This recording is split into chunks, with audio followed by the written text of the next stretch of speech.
If you're interested in joining the Econ Society, we have a sign-up sheet for you in the back. And if you haven't heard of us, we're a student org that advances economic education through lectures such as these and also discussions on reading groups and current topics. And it's a fun group, trust me. Also, if you're here for a class, there are sign-up sheets in the back, so be sure to sign up before you leave. We're really excited for this speaker tonight and would like to especially thank FFF for making this event happen. And let's give a warm welcome to Bart Fraser from FFF, who will introduce the speaker.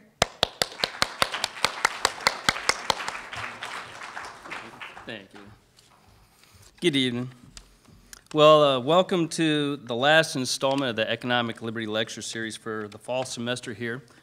Can't believe it's flown by so fast, but it has.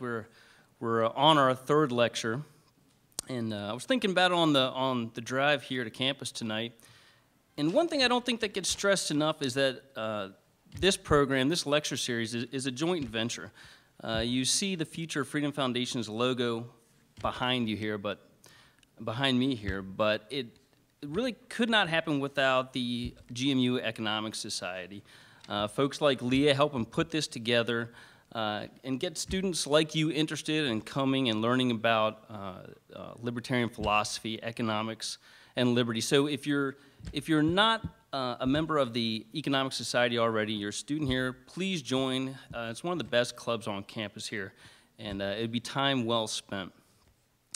Of course, the other half of that sponsorship is FFF. We're a nonprofit libertarian educational foundation whose mission is to spread an uncompromising vision of economic and individual liberty. And we do it in a variety of ways, obviously in venues such as this, but also through the printed word. We've been publishing our journal, Freedom Daily, for 20 years now. There are free samples up in the lobby. Please take all that you wish. We have the current issue up there right now. Also, we have a heavy internet presence. We have a huge website with 20 years worth of articles, as well as video and other media there. All of the videos from this Economic Liberty Lecture Series are free for the viewing there. And this one will be up there later on this week. And of course, you know, one of the ways that we do it is this series, spreading the libertarian philosophy. What is economic liberty? And what is the point of this series? The point of this series is to point out the inextricable link between economic liberty and individual liberty. The two cannot be separated. If you regulate a person's economic decisions, you regulate his freedom, and the more you do so, the less free that person is. And the purpose of this lecture series is to stress that to the individual. And so we move on tonight to wrap up the fall semester with somebody who really is an expert in the area. Jeffrey Miron is a senior lecturer and director of undergraduate studies in the Department of Economics at Harvard University. He's also a senior fellow at the Cato Institute. Jeff holds a BA in economics, magna cum laude, from Swarthmore College, and holds a Ph.D. in economics from M.I.T. He has had op-eds published in the Boston Globe, the Boston Business Journal, Boston Herald, CNN.com, New York Times, Forbes, and many others. He has made media appearances on CNN, CNBC, Bloomberg, Fox Television, BBC Radio, and in dozens of other television and radio outlets. For our purposes, we couldn't be more excited because his area of expertise is the economics of libertarianism. And his most popular class that he offers at Harvard University is a libertarian perspective on economic and social policy, which has attracted more than 800 students in his first 4 years. His talk tonight is Obamanomics, Growing or Dividing the Pie. Please welcome Professor Jeffrey Miron.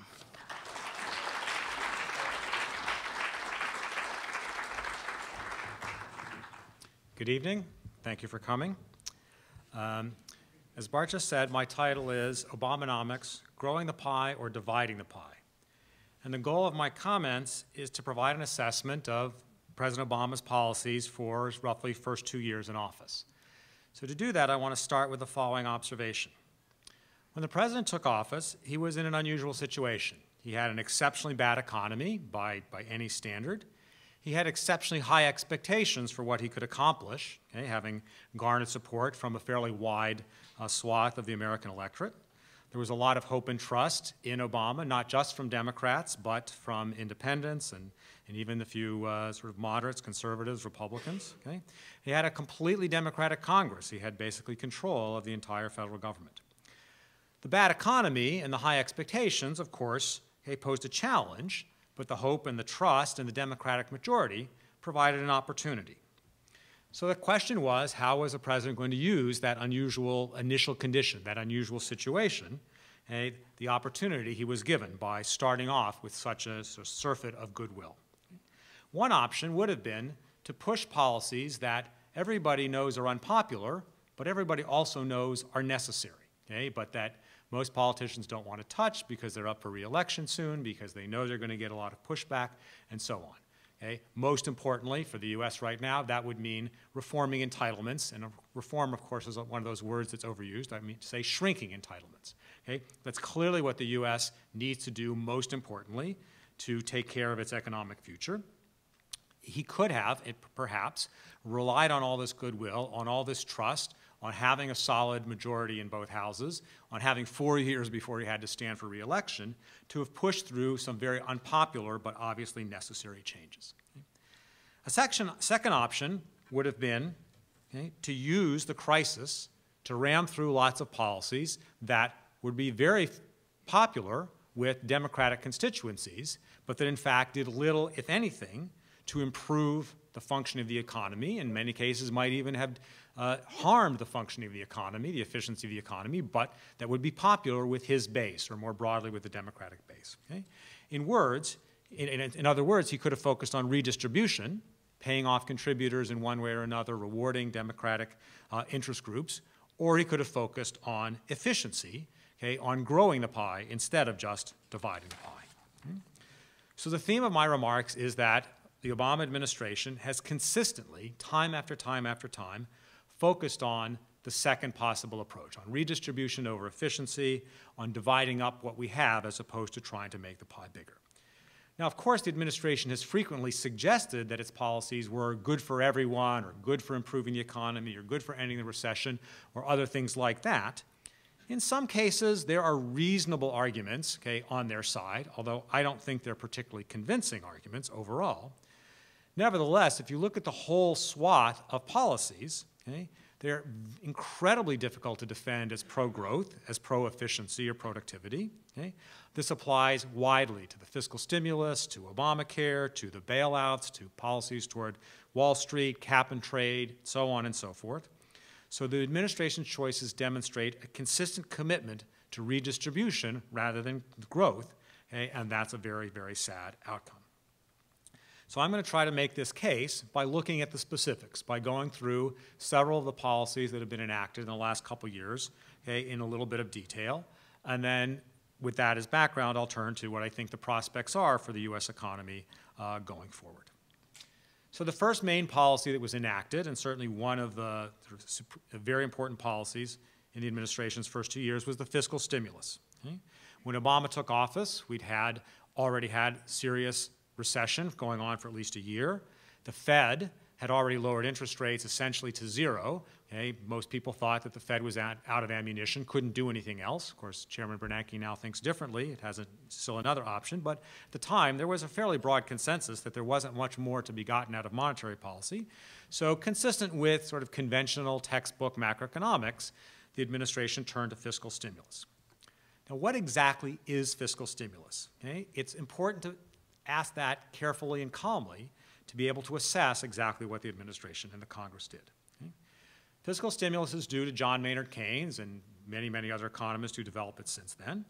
And it means one of two things. It either means increasing government spending, okay, in order to raise the demand for the private sector's goods and services, okay, thereby getting more stuff to be produced, okay, or it means a cut in taxes, leaving more disposable income in the hands of the private sector so that the private sector will then spend more on goods and services.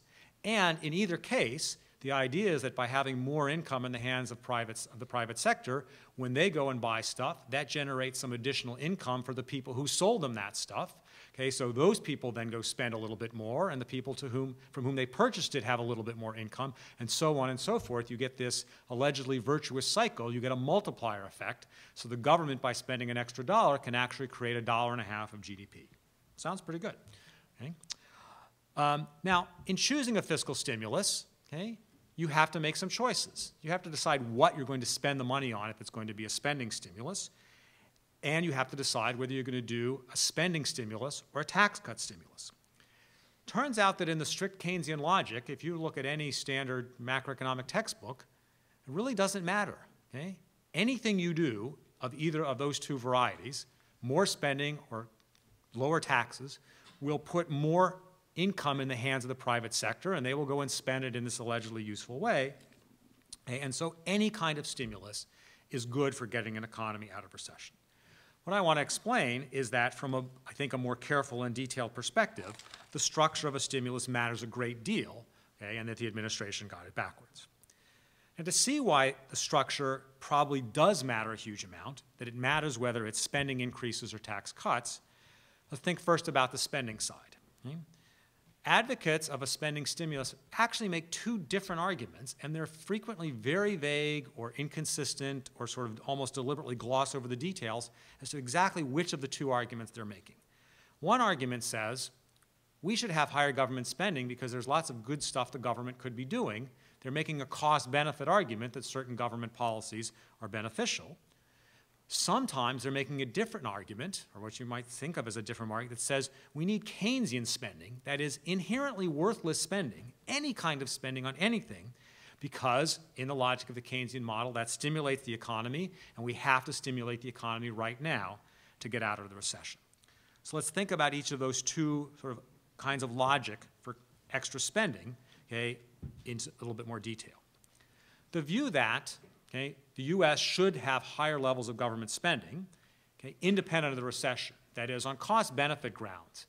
The country would be more productive, say, if we had more roads, or if we repaired our roads more frequently, or if we had more research and development into green technologies, or things like that. That might be a logically consistent argument if the evidence bears it up, and if it's accurate, if there indeed are bridges falling down, and it would be beneficial to rebuild those bridges, then of course, that's a perfectly standard logical argument for government expenditure, but it's completely independent of the recession.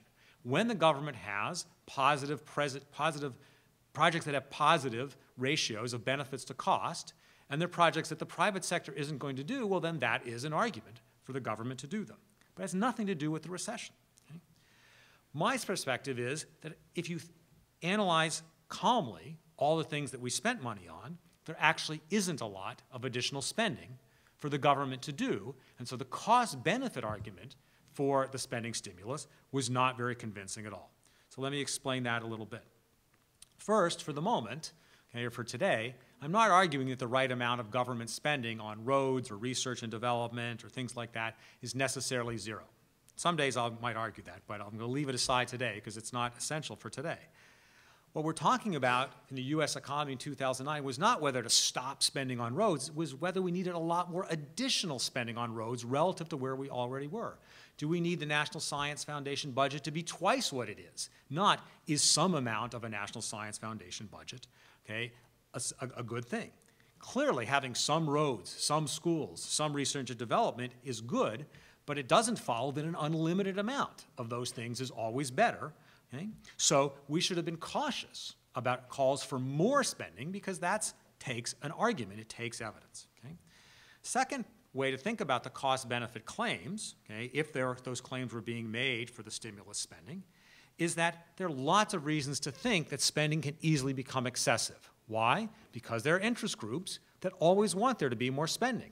Construction unions, construction firms, would always love the government to build more bridges, more roads, et cetera, because that's one way that they make money.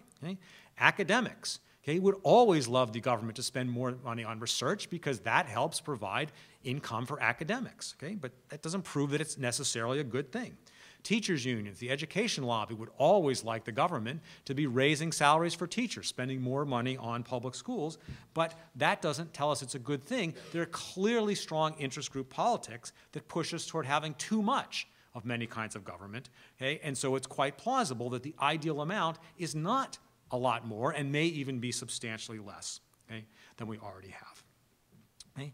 So that means that we shouldn't have been assuming back in February 2009 when the stimulus was being designed, okay, that the amount of spending was way too low and that we should clearly go ahead and spend lots more because even if there hadn't been a recession, we wanted more anyway. Okay? Before committing additional taxpayer dollars for all those things, we should have asked for convincing evidence that there really was important, okay, to build all those extra bridges, fix those roads, spend more on research, and so on and so forth. That evidence was hardly ever provided. There were almost no good arguments made showing that any particular stimulus project, okay, passed a cost-benefit test, that it really was going to generate, okay, something productive for the U.S. economy. Okay? And in my view, that evidence really couldn't have existed because okay, the evidence really isn't there. That if you look at the detailed analysis of things like putting high-speed rail in Florida, you'd see that the cost-benefit analysis is incredibly negative. It doesn't make good sense to put high-speed rail in Florida because there just aren't enough people who would use it, okay, to make it worth a huge investment. Okay? In addition, if you try to do good, sensible cost-benefit spending in a hurry, there's no way you're going to get it right. Okay? An anecdote which illustrates is that the town next door to my town, Newton, Massachusetts, they decided they need a new high school. They built, okay, and designed the Taj Mahal of high schools, okay, and they had huge fights over this high school.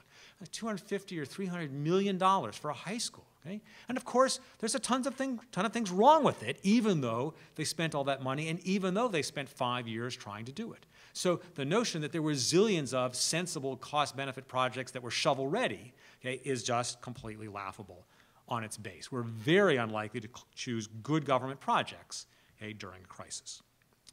So now let's think about the other argument for Keynesian spending, okay, which says doesn't matter whether these projects pass a cost-benefit test.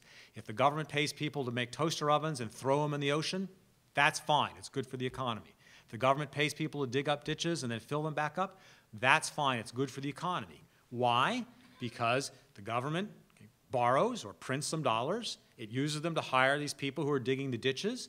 Those people who allegedly had previously been unemployed, okay, now have some income, and they spend some of that income on food and clothing and shelter, and then that multiplies its way through the economy. And so by magic almost, okay, we have a faster-growing economy, a more productive economy. Okay? Now, the Keynesian logic for this spending that says that inherently worthless spending is nevertheless good for the economy, okay, is not quite as insane as it sounds, okay, but at a minimum, it relies on really strong assumptions. Okay? There are assumptions under which, okay, it makes some sense, okay, but there are strong assumptions, okay, just like any economic model, so it's perfectly sensible to have some caution, some skepticism. In addition, even the people who would believe that this set of assumptions makes sense if we're talking about the short run, that is, getting out of a recession, all of them would agree it doesn't make any sense if you're talking about the long run, and lots of things we start to do during a stimulus period, during a crisis, during a recession, end up lasting for decades long after you're no longer in that crisis situation where those assumptions maybe, okay, made some sense. Okay? So given how sort of bizarre the whole Keynesian logic sounds with respect to inherently worthless spending, given it obviously relies on strong assumptions, okay, it only makes sense to rely on the Keynesian model to do what we in fact did in the U.S., okay, if there's really compelling evidence to support the Keynesian model. Most economists, including me, would say, look, we have a bunch of models which sound a little hokey when we try to explain them to students, okay, but they seem to work pretty well in practice, so we're willing to stick with those models for now. So if there were overwhelming evidence that the Keynesian model, okay, fits the data, that we can understand what happens in economies, and we do find strong evidence that inherently worthless spending is nevertheless good for the economy, okay, then maybe we should give that empirical work the benefit of the doubt. Okay? As it turns out, okay, the evidence, in fact, finds very weak support, okay, for the view that extra spending helps stimulate the economy. And it finds much, much stronger evidence for the claim that tax cuts stimulate the economy. Okay? That makes a lot of sense from a standard microeconomic perspective. From a standard micro perspective, Government spends money on stuff that's worthless, that's probably bad for the economy. Okay? It's hard to see how that could actually be a good thing. Okay? Tax cuts, okay, are likely to be good, especially if they're cuts in tax rates, because whether or not the Keynesian story about tax cuts is correct, lower tax rates means that people have an increased incentive to work, to save, to invest, and that's going to make the economy more productive. Tax cuts are a distortion. Tax cuts reduce economic output and productivity. So cutting tax rates, okay, should increase, and the evidence makes a good case, okay, for that prediction of economic theory. So the bottom line is the stimulus should have been tax cuts, not spending. What stimulus did we in fact adopt? Well, there are roughly three parts. There was some extra spending, which I've argued was not well justified. There was a large fraction of it that was basically negative tax cuts. It was increases in transfer payments, higher unemployment insurance, checks that were written to Social Security recipients, wage credits for people in certain income brackets on their taxes and so on. Okay? Most of those things actually make incentives worse. You pay people to stay unemployed. Okay, what do? They tend to stay unemployed longer. Okay? So rather than cutting tax rates, okay, in order to encourage people to work harder, we spent more money on transfers, which would encourage people, okay, to work less. There were a few very small reductions in taxes as part of the stimulus bill. So those were sort of neutral, but even those were not reductions in tax rates, so they were unlikely to generate the best benefits, okay, from cutting taxes. So from the perspective as I've outlined it, the design of the stimulus was almost entirely backwards. Okay? It was unlikely to get any efficiency effects. Indeed, it was likely to reduce efficiency of the U.S. economy, okay? Both because some of the spending was inherently sort of counterproductive or worthless, and because we didn't take advantage of the opportunity to improve efficiency by cutting tax rates. So why did they do it this way? Okay? Are they that sort of oblivious, the Democrats that sort of uncaring about how well the U.S. economy works? Well, maybe. Okay? They did it the way they did it because almost everything in the package is easily described as being a payoff to an important Democratic constituency. All the money spent on research and development for green energy is a payoff to the environmental lobby. All the monies that were given back to states for their education, state public education programs are payoffs to the teachers' unions. Okay? The spending on roads and so on are payoffs to unions, okay, more generally. Okay? So it was entirely, in some level, predictable and understandable that it was done the way it was done, but it was exactly the opposite of what good economics, okay, would have suggested. It was about redistribution, okay, not about efficiency, not about improving the economy in the most sensible way forward. And of course, they had tons of good ways of alternatives. They could have reduced corporate income tax rates, personal income tax rates, employment taxes. Okay? They could have made lots of changes which would have stimulated, okay, and would have improved the economy in the long run as well, which improved efficiency, but they did not. Okay? So it was an enormous missed opportunity, okay, to improve economic policy for the long haul while simultaneously helping to end the recession. So let me turn to some other policies which I think tell the same story, that the administration's choice of policies and design of policies was all about redistribution, not about making the economy work better. Second prime example is Obamacare, the health care reform. Okay? So what does Obamacare mean exactly? Well, it was unbelievably complicated, 2,500 pages of new regulations and all that. Okay, but in a nutshell, it comes down to two things. A mandate that everyone has to buy insurance, either through an employer or in the individual market, and okay, that the federal government is going to provide the funding, okay, the subsidies, so that people of low or moderate income can afford, okay, to purchase insurance that they're now mandated to purchase. It doesn't work very well if a government says everybody has to buy something, but it's something that lots of people can't afford. So it's those two key things. And the claim made for this was partially there was at least some upfront admission that this was about redistribution. This was helping people who didn't have insurance. But in addition, okay, the administration claimed over and over and over again that this was going to be good for everyone, okay, that we were going to bend the cost curve. We were going to slow the growth of Medicare, Medicaid. We're going to get soaring health care costs under control.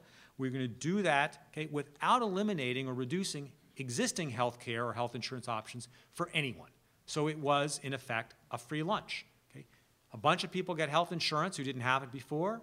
Health insurance gets cheaper for everybody who already had health insurance, okay, and somehow magically we were going to balance the budget or improve the budget balance, okay, at the same time. Okay? So it doesn't take very long to think that that claim had to be laughable on its face. Okay?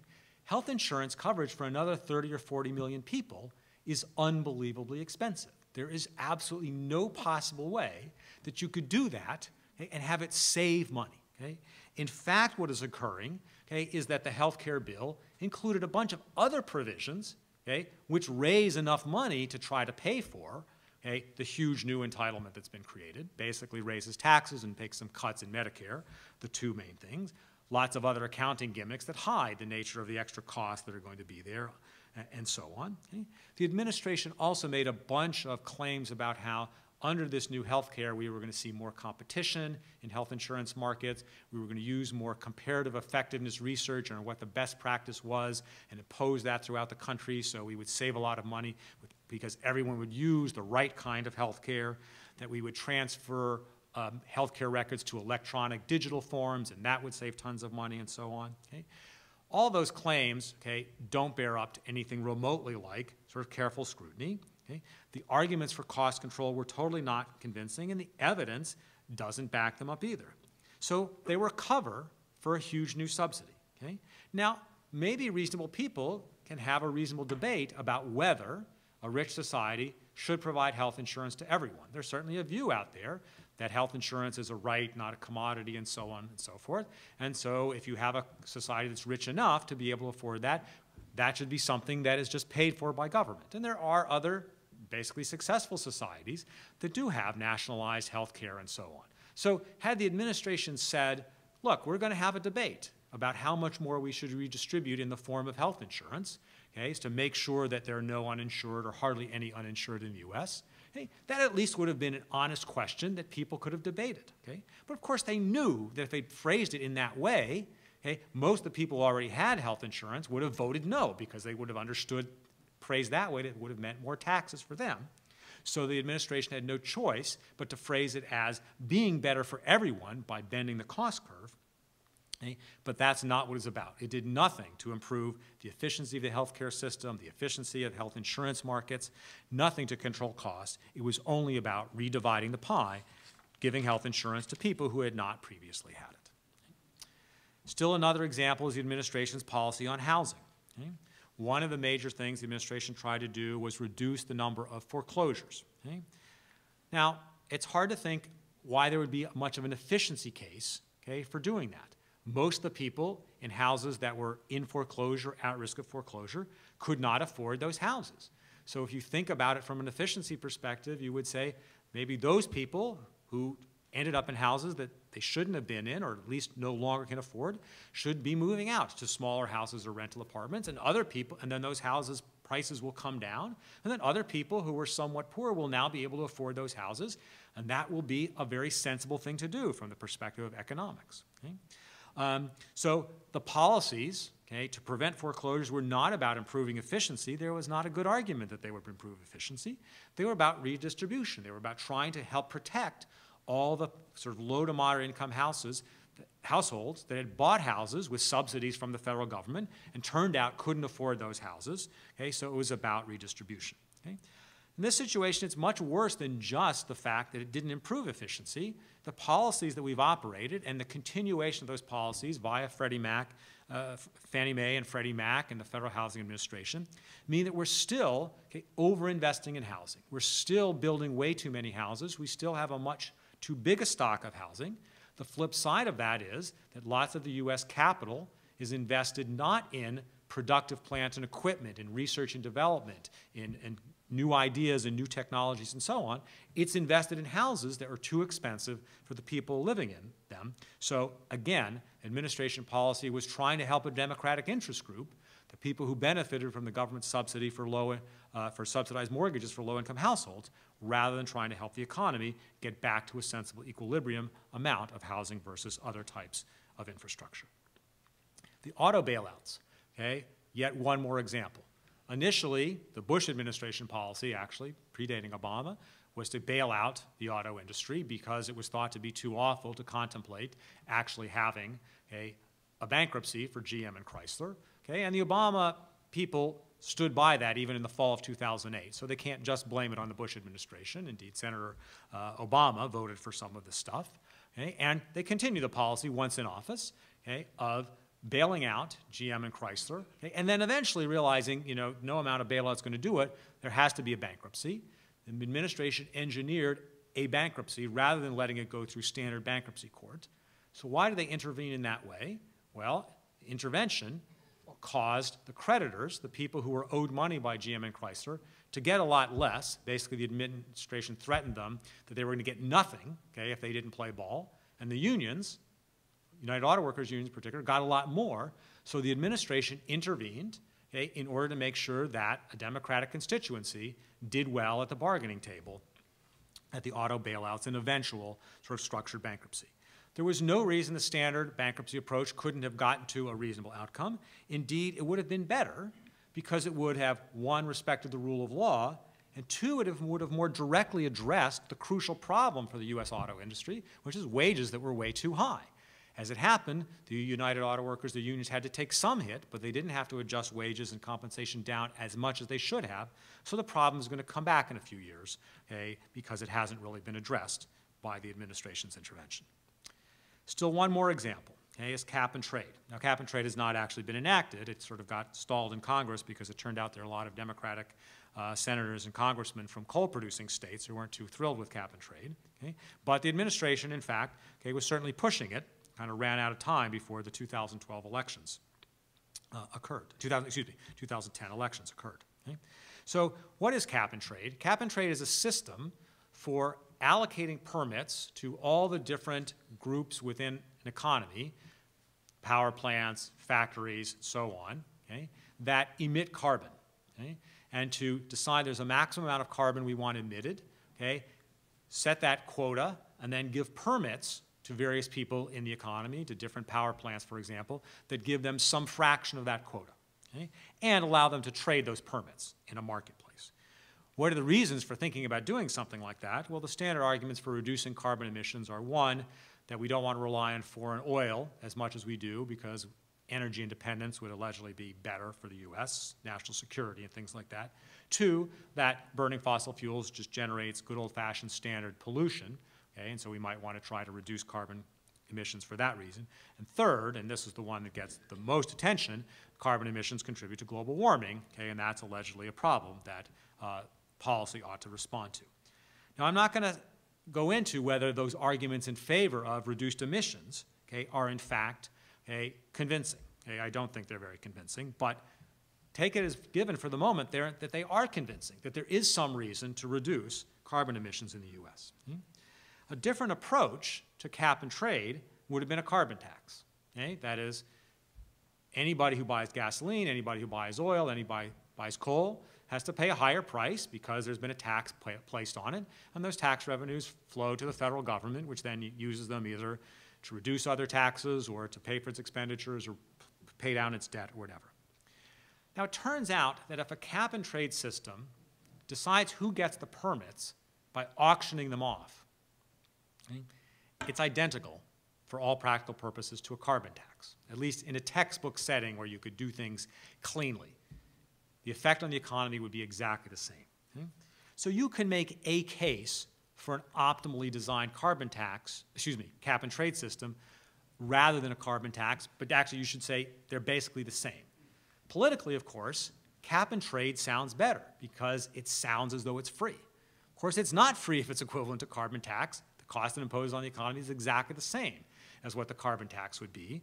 Okay? But enough of the electorate seems to be confused about that politicians are willing to stand up and defend cap and trade, even though they're not willing to stand up and defend a carbon tax.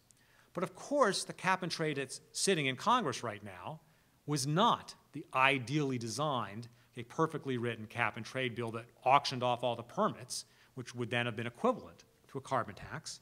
The cap and trade bill in Congress, in fact, okay, gives away almost all the permits. Okay? So why does it do that? Okay? Why? Because then somebody gets to decide who gets the permits. Who gets to decide? Politicians, congressmen, okay, senators, okay? And they can dole them out, as long as they're the party in power, to their favorite interest groups. So You may still get the carbon reduction, okay, by capping the amount of permits, but you're doing so in a way which is fostering redistribution, which is making it easy for politicians to bail out their constituents and their friends, rather than doing things in a nice, neutral, clean way of just imposing a tax on carbon, which everyone would understand, and therefore, of course, many more people might vote against, but that would have been the honest and more efficient thing to have done. Lots of other policies that are subject to these same critiques. They emphasized redistribution, they emphasized bowing to sort of political wins, responding to democratic interest groups, but they didn't really do anything sensible from an efficiency perspective in the economy. Financial regulation, the Dodd-Frank bill is a good example. You cut through all the baloney, it's really not going to do anything. The financial firms are going to tweak it so that they're really no worse off, but it responded to a populist backlash against Wall Street. So what Congress and the President have done is simply to have made all the paperwork. They've employed a lot more accountants and lawyers, okay, on Wall Street, but they haven't really changed anything about the incentives because they had to pander to the backlash against the bailout. Okay? The administration's support for another bill that has yet to actually come up for serious debate but is languishing in Congress is card check. Card check changes the rules about when a union, when a company has to negotiate with a union certified by the National Labor Relations Board. It tilts the deck so it's easier for the workers at a given organization to get, okay, the union certified, okay, basically by eliminating a secret ballot. Okay. Again, there's no good argument for the government to be involved with union decisions one way or the other to have a National Labor Relations Board in the first place, but there's certainly, especially no good reason to tilt the deck further in the favor of unions. That, again, is about the administration rewarding its constituencies, not about trying to make the economy efficient. Making unions more powerful artificially raises the price of labor and makes the economy less productive. Okay? So the administration has taken this very consistent tact, missed millions of opportunities to make things better, okay, emphasized, okay, paying off its interest groups. And of course, it had many good alternatives to what it actually did. It could have tried to phase out completely Fannie Mae and Freddie Mac. It could have tried to reform the tax system. Okay? Ideally, it would have taken on entitlements. Okay? It would have tried to slow the growth substantially of Medicare, Medicaid, Social Security, because those are going to eat the entire budget in 50, 75 years, okay, on their current path, and that's just a huge disaster for the U.S. economy. Okay? The Deficit Commission, which made some recommendations just a couple days ago, actually made a surprisingly good step, not a perfect step, but a surprisingly good step in the right direction, okay, on the entitlements, but we don't yet know what's going to happen. Okay, immediately, of course, the Democrats said that the Deficit Commission's recommendations were terrible because they included some spending increases, and some of the Tea Partiers said they're terrible because they include some tax increases. Okay, so we may not get anything because one side or the other will refuse to accept any compromise at all. So let me sort of sum up. I think that the outcome of Obama's tenure to date is very sad. Okay? A few weeks after the president's victory, one of his key advisors, Rahm Emanuel, who's now going back to Chicago to run for mayor, quipped that you never want a serious crisis to go to waste because it provides the opportunity for us to do things that you could not do before. Okay?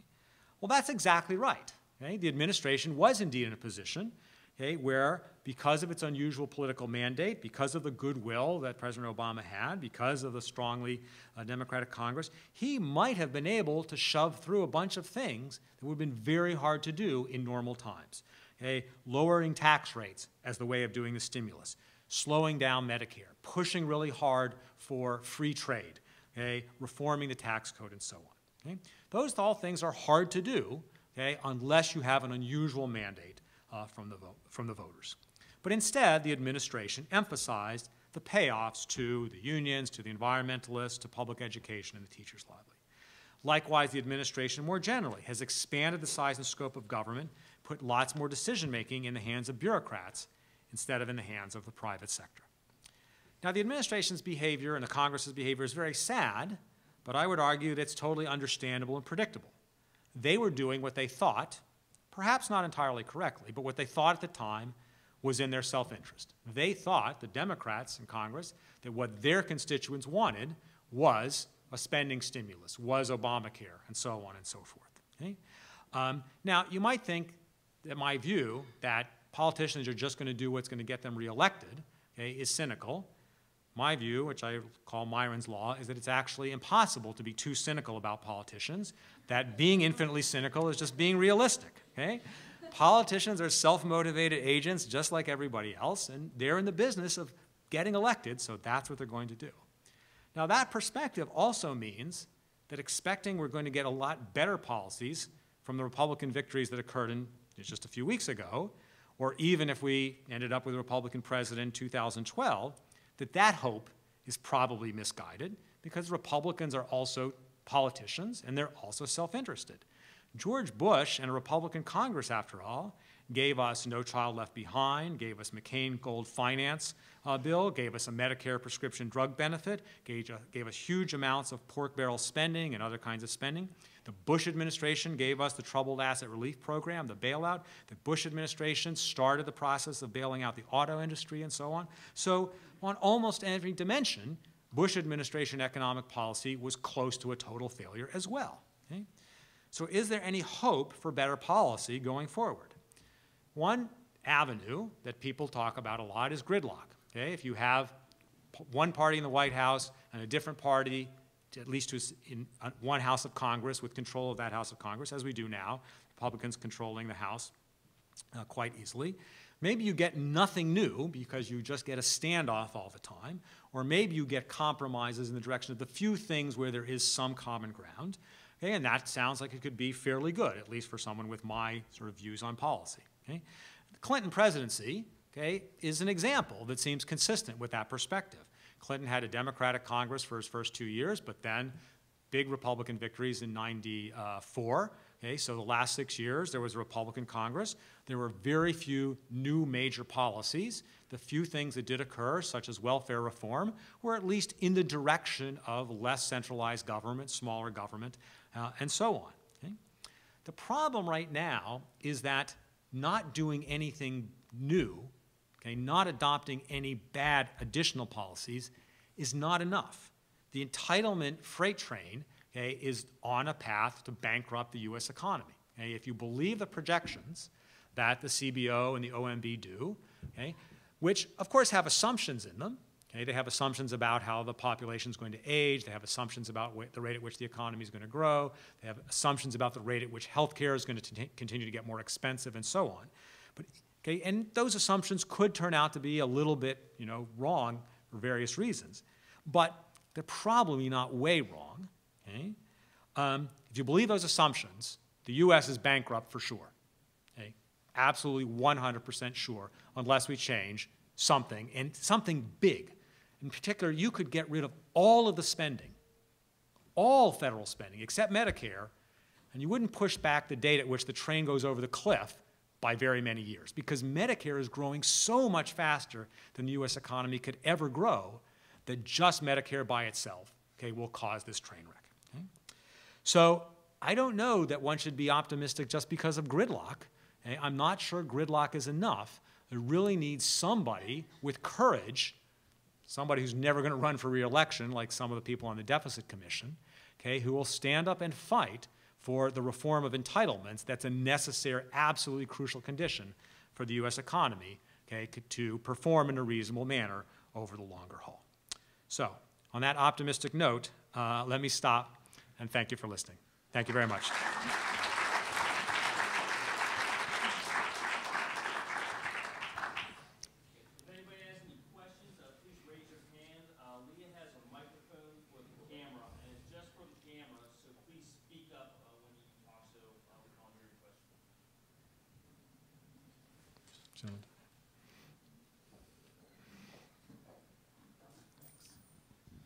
Great talk, Dr. Miron. In your opinion, do you think that it's reasonable to believe that at any point, for instance with Social Security or Medicare, that they will stop the entitlement at a certain age, say from this age and afterwards the program is over, and just try and pay off the people that are still on it? My guess is that politically that's much harder than something like what the Deficit Commission proposed, is to say the age of eligibility is going to go up. Okay? So Deficit Commission proposed getting it up to 69. It's currently going to be, under current law, it is 66 and it's scheduled to go to 67 for Social Security. The commission proposed getting it up to 69 by the year 2050 or something like that. Okay? You know, libertarians might be tempted to say, no, we just got to get rid of the whole thing. But if you make the age of eligibility high enough, if you make it 150, that's the same as getting rid of the whole thing. So I think politically, that's the only thing that's got a chance. I mean, first of all, you don't have to have any kind of argument about whether government should be in the position of providing the safety net for the elderly. You can say, yes, sure, it should provide a safety net for the elderly who are not, you know, in good enough shape to take care of themselves, but because of increases in life expectancy and, you know, health care, that's now 70 instead of 65. In fact, when Social Security was adopted, life expectancy was 63. It was below the age at which they initially set the age of eligibility at 65. So my guess is it will happen, if it happens, that way, not in the way that you described.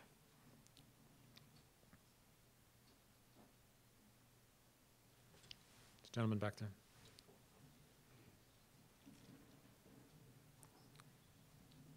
Hello. It was a great talk. At the beginning, you made reference to what I guess was quantitative easing. Is this an efficient government policy, or is it another example of dividing the pie?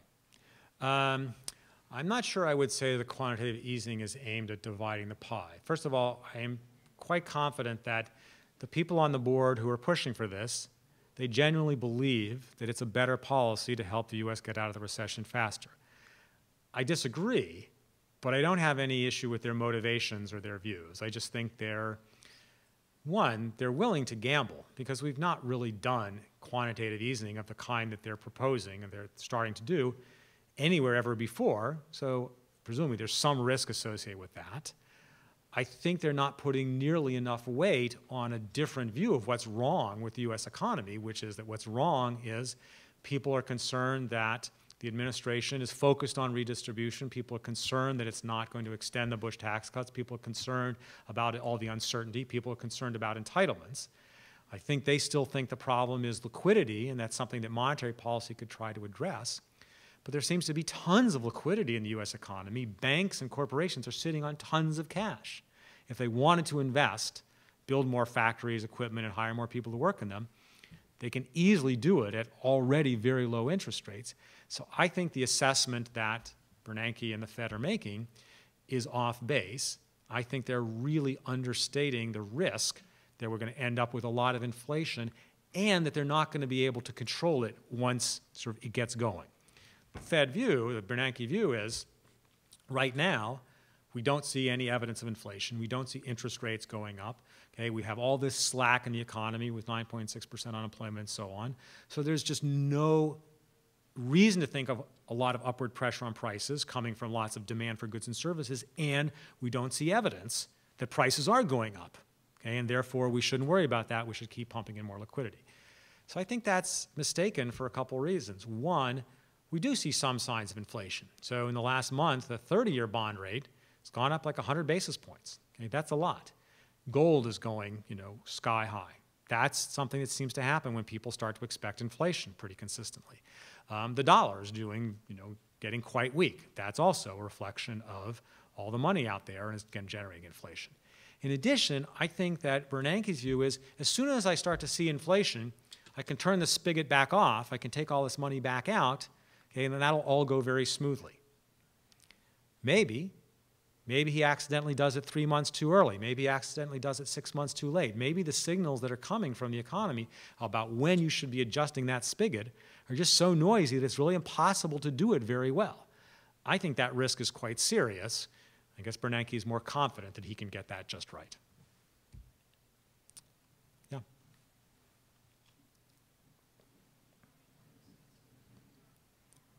Are there examples of countries in the world that have tried to grow the pie rather than divide it?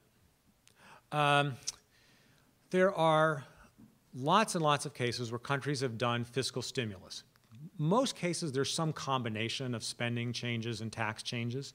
Okay? And there are a bunch of economists who've looked at the record on whether the tax cut approach works better or worse than the spending increase approach. So that's the evidence that I was referring to. With one exception I'll mention in a second, I think it comes out pretty consistently that the tax cuts are much more effective than the spending increases.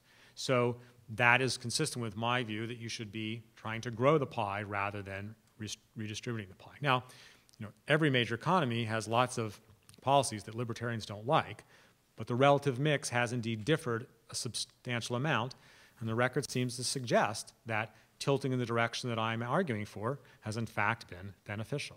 There's a new paper that came out recently from the IMF where someone sort of claims to be arguing the reverse.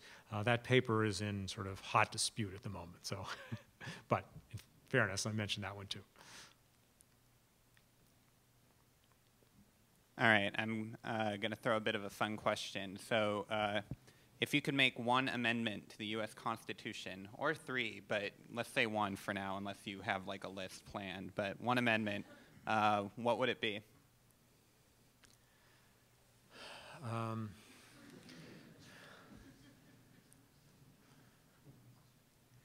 This is going to get me in trouble somewhere sometime, but I would probably repeal most or all. Can it be a repeal instead of a new amendment? Yeah, sure. Sorry. The 14th. My view is that which basically the 14th extends the Bill of Rights, the first 10 amendments, freedom of speech, religion, establishment of religion, all that stuff, no takings without due process, without just compensation, due process. It extends all that to state governments, whereas the original 10, I think, are pretty much universally agreed by constitutional scholars, only apply to the federal government. So I think that we'd have a much better set of policies if the federal government could basically do nothing except the 13 enumerated powers. And I'm not even sure about all 13 of those, but we can leave that aside for the moment. So if there were no federal involvement in education, I think whatever came out of states wouldn't be necessarily be ideal, but it would be a lot better than when the federal government gets involved. If there was no federal attempt at redistribution of income, I think we would have a lot better set of redistribution policies, and so on and so forth. Okay? So that would be my answer. Sure.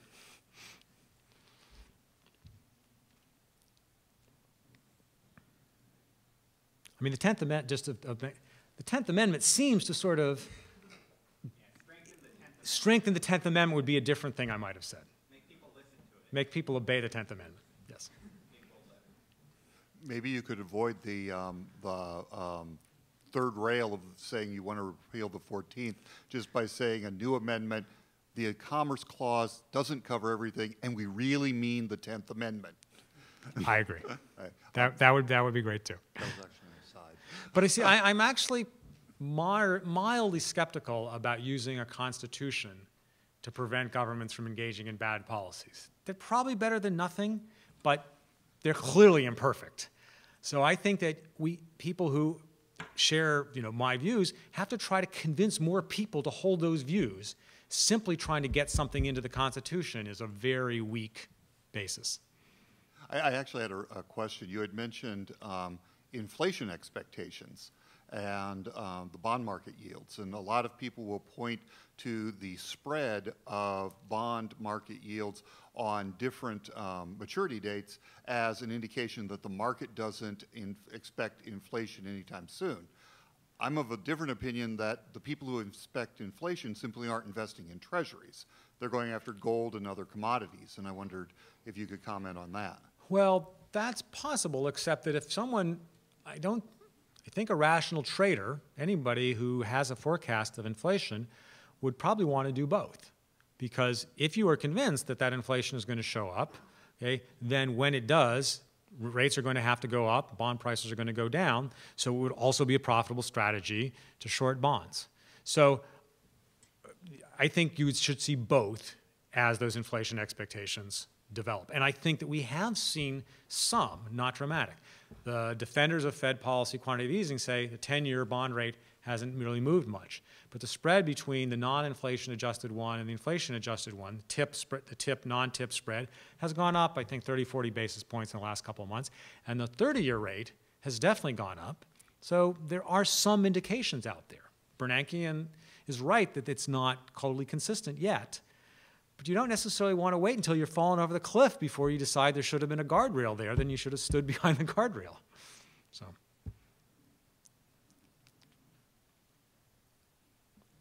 I know one of your concerns is that like entitlement, like all the entitlement spending is gonna, lead us sit down to that train wreck. But do you really think that that private interests are gonna provide health care for people who can't necessarily afford it, because those people need to get. I'm not saying that what I'm trying to say is will the private interests be able to take care of people who can't necessarily afford health care themselves? So I think there's a bunch of questions sort of embedded in your question. So one is, should there be any redistribution of income at all? Okay? Let's say we grant that for the moment, setting aside how much. Okay? Should it be in the form of health insurance, or should it simply be in the form of cash, which allows people to spend some of their cash on health care and or health insurance? Okay? You can make an argument that unlike, say, the market for toothpaste or rental apartments, the market for health insurance might not work very well left to its own devices, and that's why we need to not just give people enough income to buy health care, but we need to actually provide them with the health care / health insurance. I don't think that story is that convincing, but it's not totally stupid. Okay, it's for people, most of you guys are economists, right? There's an adverse selection, asymmetric information story about why health insurance markets wouldn't work properly. But even if that story's right, we know that insuring people, okay, and especially subsidizing insurance leads to all sorts of moral hazard. It leads to people buying way more health care than makes good economic sense. So I think I'm tempted to say do it in the form of income, not in the form of health insurance, because you're going to generate an awful lot of distortions in healthcare markets, okay, by subsidizing insurance rather than just giving people cash. Now, there are going to be people who are going to be able to afford only relatively little healthcare and relatively little, health insurance or health insurance policy with big copays and deductibles. Okay? But all that's in the direction of efficiency, and any attempt to address that issue has to respect that there's a trade-off between efficiency and redistribution. If we make sure that no one ever goes without any health care, we are guaranteed to have an unbelievably inefficient healthcare system. So I think a reasonable person could say, look, we should have Medicaid. We should have health insurance for the poor, but no way for Medicare. And Medicare is the much bigger and the much more rapidly growing one. So I don't think I would go there, but I can understand a reasonable person arguing for that much, but not more. Thank you.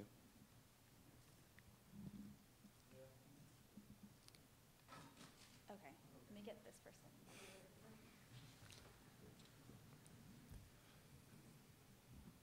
Thanks. One of my professors likes to quip that that politicians treat economists like a drunk treats a lamppost, more for support than illumination. I'm wondering, it seems whatever the administration, whatever the politician, they can always find an economist who agrees with what they want to say. Like Paul Krugman's columns make me cringe. I'm sure Obama can find 3 people to put in his Council of Economic Advisors that'll say whatever he wants to say. To what extent do you think that's a problem in the political process, economists who let their politics dictate their economics?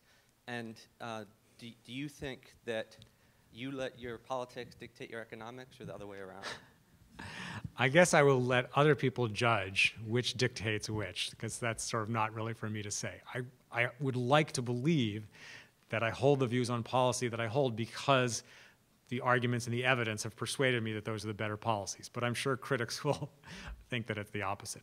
In terms of how you get decent policy, how you get economists to give decent advice and all that sort of thing, I think that administrations are somewhat constrained by the fact that they want to appoint people who look and sound articulate and prestigious. Okay? They don't want to hire someone who's like visiting assistant janitor at Missoula Community College to be the chairman of their Council of Economic Advisors, because that won't look right. They want to hire someone who's got a degree from a reputable institution and teaches at a fancy place and blah, blah, blah. So that puts some constraints.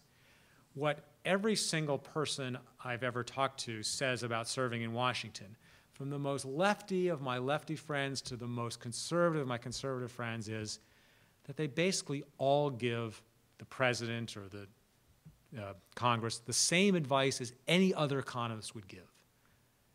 Sometimes, and when they say the things that the politicos in the White House want to hear, Okay? They trot the economist out in front of the cameras to say, this is good economics.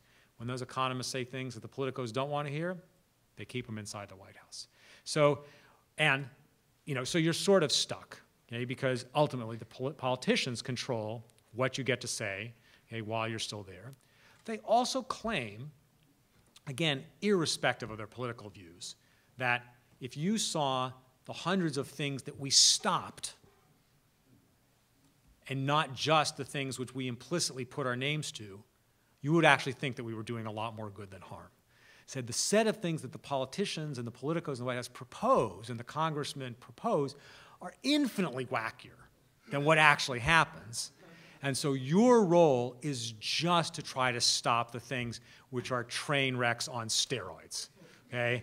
Because a train wreck is not as bad as a train wreck on steroids. So, I would have a hard time serving in DC.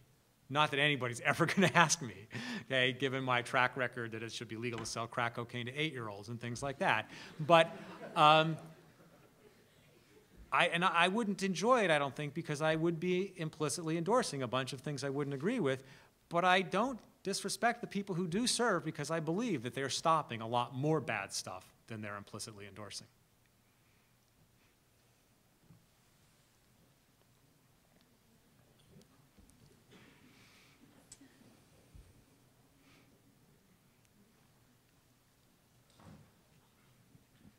Jeff, on the subject of crack cocaine for 8-year-olds, I know you've done a lot of work on the drug war.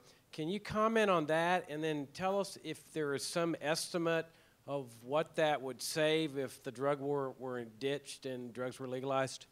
So I've done estimates of how much tax revenue governments could collect if we legalized drugs and treated them like alcohol and tobacco. So we imposed higher than average tax rates on them, but not anything so high that it would drive the market back underground. And I've done estimates of how much we could save in criminal justice resources from not hiring police to make the arrest and prosecutors to carry out the prosecutions and prisons, guards, and so on and so forth.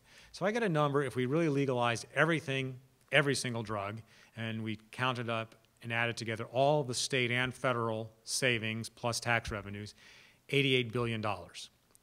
That's not such a huge amount of money. It's certainly not nothing. Okay? It would be better not to spend it, given that I don't think we should have that policy totally regardless of whether it was costing any money in a direct sense. But the legalization movement, okay, has sort of glommed onto those kinds of numbers and tries to use them to argue for legalization, rather than dealing head-on with the basic issue of should adults be allowed to do what they want in their own homes, period. Okay? Is it just a question of freedom? Okay? And I think because they focus on the economic numbers so much, they lose some credibility because a lot of voters hear that stuff and they say, well, okay, that sounds reasonable, fixing the budget a little bit is a plus, but they also realize that every single legalizer would still be in favor of legalization even if my number had come out to be 0. And so it makes them realize the legalizers are not being upfront. They're not just saying recreational drug use should be okay. It should be legal. It's nobody else's business. So I think that's what happened to Proposition 19 in California, which would have legalized marijuana under California law. I don't think they made the argument as well as they could have made it. Now, I'm not sure that there's a way to make it which will actually pass. Poll after poll after poll does not really find majority support for legalizing even marijuana. Another problem is that the legalization movement has focused on going state by state, on trying to get decriminalization or medicalization, and in a few cases legalization at individual states, even though we all know that the federal law is going to trump the state law. The federal government is going to continue to try to enforce the federal marijuana laws in California, even if the state stops enforcing its state laws. Now, I think that a lot of the basically almost all legalizers are lefties. They're not libertarians. And they all love Obama and think he's, great. And they all convince themselves that if Prop 19 had passed, okay, that because Obama's such a good guy, he would have announced, you know what, California wants to opt out of this federal law, fine, no problem, okay, just go right ahead and do it, okay? I thought they were crazy to believe that. Okay? He has several times tried to distance himself from the legalization issue. In addition, The last thing that Obama wants to do is endorse the notion that federal laws are just there to be, obeyed when you want and not obeyed when you don't want by individual states, because the precedent that would set for Obamacare, okay, is death to Obamacare. Okay? That says all these state-level lawsuits against the individual mandate, okay, are okay because individual states can opt out of whatever they want that the federal government tries to impose. There was no way they were going to go along with that. In fact, okay, the initiative looked like it had some chance of passage about 3 weeks before the election. Eric Holder, the Attorney General, got up and said, Prop 19 passes, federal government is going to sue to prevent its implementation, and we're going to vigorously enforce the federal marijuana law in California. Okay, we don't care what the state says, it's still illegal. And boom, the support plummeted, and that was the end of the story. And I think another problem is people in individual states know that if they legalize, they're not really changing the situation. They might somehow make it worse if you're encouraging the feds to come in and make an example of you. California, after all, has de facto legalization already because their medical marijuana law is so broad. Okay? So I think a lot of people were nervous about rocking the boat because of that, over that state-federal tension. I actually have a question. So Sure. I'll ask it. My question is just on your note of the ending note of optimism. Do you think, since you mentioned that politicians will do what gets them elected, that instead of waiting for this amazing politician to come and do what we want him to do, that the battle should be over changing ideas, and that way, when we change what others believe and politicians have to do what gets them elected, then they'll do like the good policies? I totally agree with that. Now, maybe I'm just being naive and I'm sort of engaging in my own sort of self-interest, because a different way of saying what you said is there needs to be more education of people about what the right policies are. And since I'm an educator, that sort of kind of fits with what I do and what I think I can contribute. But based on the evidence, I am sort of suspicious that institutional fixes, that having the right constitution or having an independent central bank or having a balanced budget amendment ever actually fixes the underlying problems, because politicians find ways around all those attempts at institutional constraints. So long as enough people want them to get around the institutional constraints, they end up finding a way to do it. So unless more people hold a different view and therefore vote for different politicians, we're not going to get substantially different policies. I agree. Would you enlighten us how stimulus was spent in countries like China or Germany, where stimulus seems to have worked and the countries have sort of been growing over the last few quarters?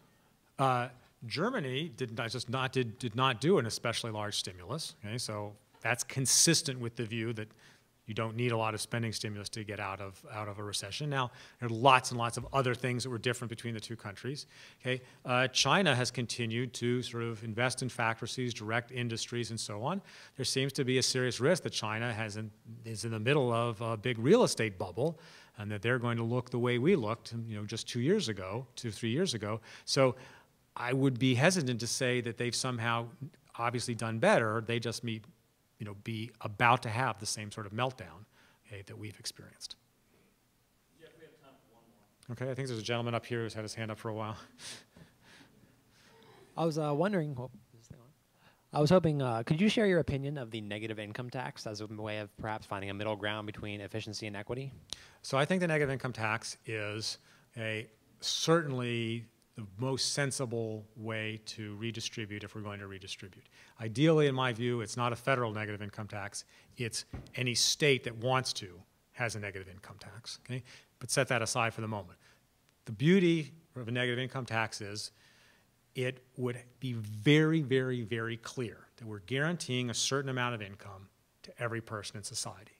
So people could see, and when I talk about it, I'm assuming that we're simultaneously getting rid of Medicare, Social Security, unemployment insurance, food stamps, aid to families, everything. Okay? So all redistribution is lumped into just this one policy. And the policy has two parameters. It has a guaranteed minimum amount of income that everybody gets, okay, if they don't have any other income. And it has a tax rate, a rate at which you lose that guarantee, in effect, as you generate some income on your own. Okay? So people who really had zero income would get this minimum guaranteed amount, call it $10,000 a year. Okay? Someone who had who earned $10,000 in income would get that $10,000, but then have to pay a tax of, say, 20% on the $10,000 they'd earned, so they have a net income after all taxes of $18,000. Okay? So it's simple. Everybody can easily see, gee, we're guaranteeing every single person, regardless of how hard they work, $10,000 a year. Some people think that's too little, some people will think that's too low, but that's what happens in a democracy. You have differences of opinion. Okay? We can vote on it. It'll be clear. The following calculation is interesting. If you took the amount of money that we're spending collectively on all the entitlements, all the redistribution programs, okay, the earned income tax credit, which is sort of like a negative income tax, Medicare, Medicaid, Social Security, all that, and asked how much of a minimum could we guarantee per household, assuming we were giving it to the 20% poorest households, how much would that be? $60,000 per family. So that says that we're redistributing a lot of income in the United States and most developed countries. A lot of that is not going to poor people. A lot of it is going to middle-class people, and some of it's going to rich people. Bill Gates will get a Social Security check when he turns 65. Okay? So if we said we want to be generous to the poor, we have but we're going to stop being generous to the middle class, we have more than enough revenue to be quite generous. Okay? And so politically, I think we would end up with a much smaller amount of redistribution. Okay? And I don't know whether I think some is the right amount or 0 is the right amount, but I'm pretty sure the right amount is a lot less than we currently have, and a negative income tax would be a way to get there. Thank you. Thank you very much.